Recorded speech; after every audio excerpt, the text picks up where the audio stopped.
Hello everybody, welcome to part 2 of my Willy's Wheeler build. This is Ampro Engineering and I really hope you like where this build is going because it got really crazy really quick. Without further ado, there is the Wheeler. You're probably thinking to yourself, that does not look box art, and I don't think you can get any further away from box art than what I have done here. I guess we'll begin with the obvious. In the last video you did see the covers, I guess you would call them, that would go onto the factory wheels. So that's kind of, these guys are covered here. We have the lens, which I also talked about. In this case it's painted and installed. And let's turn this guy around a little bit and take a look at the front of it. As you saw last time, I did have the headlights. Now they've been installed. The way that I got them to still look kind of like they're silver or white is behind the headlight lens. I did paint the bucket a silver color so that otherwise it'd be really dark. And if that's what you're going for, then that's fine. The factory headlights that come with the Wheeler, and I actually made these before this was re-released, and I had a original Wheeler that was missing headlights, so these were kind of nice to have before the re-re. Unfortunately, the re-release does have tinted headlights, much like pretty much every single Tamiya kit, so I really didn't care for it. I went ahead and made my own. And we've got our turn signals installed here in the body. We have our fog lights installed in the body as well, and as I mentioned before, the side marker there and the side marker on the other side. Now, I'm a massive fan of clear coating things just because I kind of like clear coats. They do, kind of completely encapsulate the body, so they really won't, attract any kind of dust under stickers or anything like that. And in this case here, I actually installed the side marker and clear coated over it. Again, I just wanted it perfectly encapsulated so that there was going to be any grime kind of getting around the edges or any of that. At the rear, actually before we go around, I'm going to zoom in a little bit here. Well, at the front of the car, you did see my grille as well as the Turbo 2 emblem in the intercooler area. You've got the grille down here and you've got a grille down here as well. So those have all been installed. And I did want to point out that what we are looking at here, the Willy's Wheeler, is not a Turbo 2 car. It's actually a hyper turbo. But what looks better than the word turbo? Well, Turbo 2. So, you know what? This is an exaggerated, crazy looking car, so I might as well put Turbo 5. Doesn't really matter. But I just wanted to, let any hardcore Honda City people out there, I know this is a hyper turbo, but that just looks really cool, so that's why I did that. I also wanted to mention that in this build, in this particular car, this is kind of pretty common to what I do. I don't really like stickers, so this Honda logo is actually an emblem. It is not a decal. It is a 0.2 millimeter thick 3D print. I mean, really, it might as well be a sticker because it's so thin.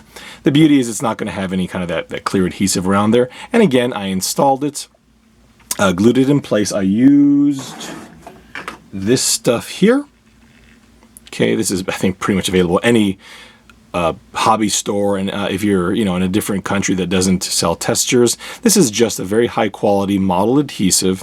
It is not super glue. This was installed obviously after I painted the silver. If I would use super glue, it would have made a white fog. Do not use super glue anywhere on the installation of these components. You want to use a very high quality model adhesive. I also wanted to mention that this H is not flat.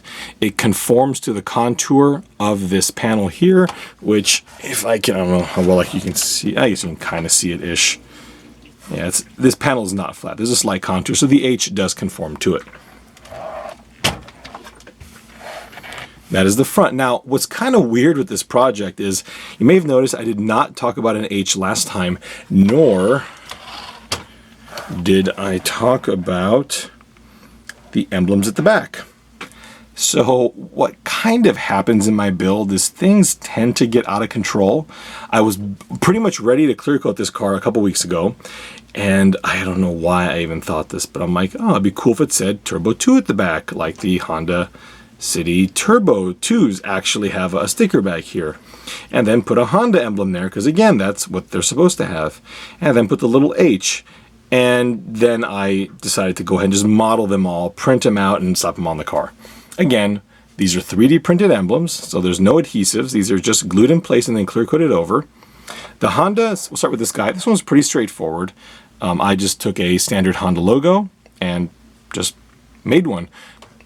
It does have that, you see that black bar that goes straight across the center? Again, that's just copying the factory Honda logo. Same with the little guy in the back. This piece is actually flat because this panel is basically flat.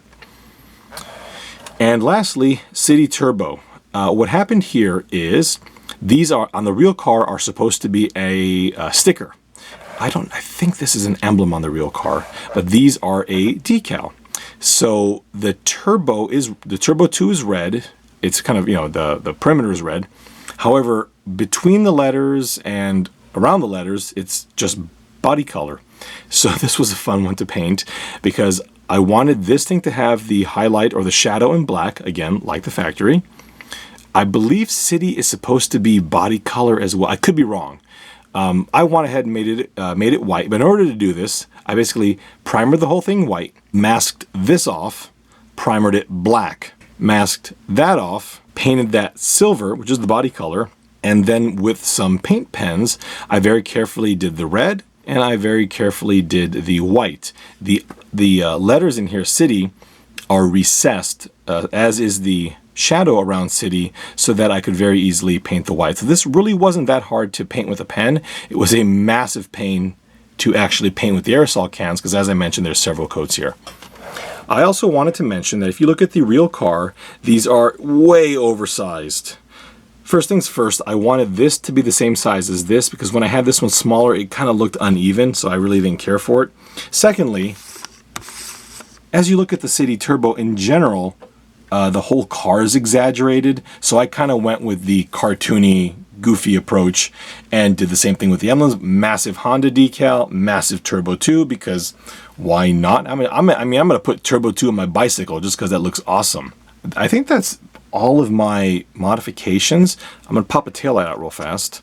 You can see that I've drilled holes in here in preparation of a turn signal, a driving/brake light, and a reverse light. These emblems, these taillights here, I didn't make these. Again, these are factory fare. If you zoom in, you can see how I painted them. I did mask off the exterior black bars. I painted those with a semi-gloss. And this, I think, is a very, very good way of doing this because it allows you to get kind of messy on the inside. So this was just my approach.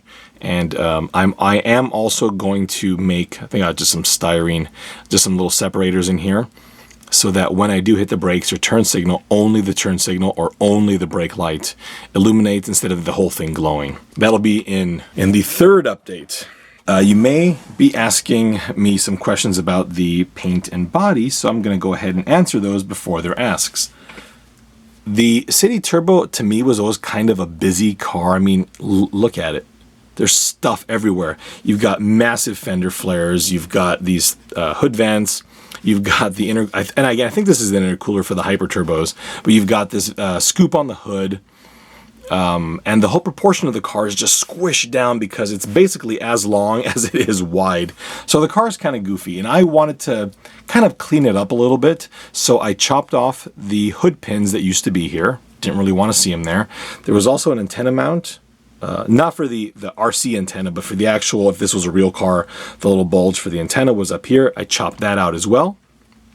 The re-release City Turbo has the same mounting point as the original, but on the top, on the roof of the car, it has these two new ones here for the new body posts on the WR02C chassis, but it did have the original mounting points here for the factory of the original Wheeler. I think it had an antenna hole somewhere somewhere over here. I just patched those, and my method of patching any kind of hole in a body is to fill it as best I can with a piece of styrene, and then super gluing it in place.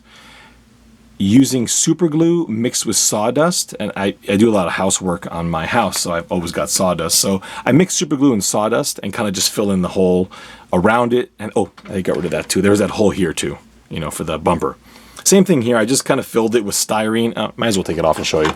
So here, there it is. There's a little patch right here. Again, I like to kind of make a big patch, fill the other side with styrene as well, just little pieces, and then kind of fill around it with this super glue mix, because that will never in a million years crack. Bondo always does. So that's how I patched that hole. And you can see here all the lights are ready. So we've got 1, 2 for the fog lights. We've got 1, 2 headlights, 2 turn signals. We've got the side repeater, although I most likely am just going to wire that up to be a side marker, just because I probably, I probably just want to see it on all the time because it's cool. This is pretty much going to conclude episode number 2 of this build of the Willy's Wheeler. Episode 3 is going to have the lighting installation, so I got to put the headlights in and all that stuff, and wire all those goodies up. And as you can tell, of course, Willy is in fact missing, so Willy's got to be painted up right nice. And I kind of realized that I really should have done his helmet first, because it would have been sweet to have his helmet match this paint scheme, but ugh, God, the thought of having to do that again, I don't know, he might just have a white helmet. I don't know. We shall see. Please subscribe and like this video. I really hope you enjoyed it. This build's been going on for what seems like an eternity. You can follow me on Instagram and Facebook. I post constantly on Instagram because that's pretty much easy for me to do. So if you do want to get pretty quick updates on what's happening with Ampro Engineering, whether it's my engineering work, whether it's my design work, whether it's my complaining about something, well, that's the place you're going to do it. If you are interested in what you have seen here, the wheel covers, the headlights, turn signals, the emblems, the grills, all that stuff is available on Shapeways. There's a link in my description as well as at the end of this video. And before you take off, please check out the Facebook page of the band Blue Pinto. They are the group that has allowed me to use their songs in my videos. Fantastic music. I really like their work, so please check them out. Thank you so much, and we will see you at part 3 of this coming up soon, and whatever other nonsense and craziness I'm working on in the meantime. Thank you so much. Take care.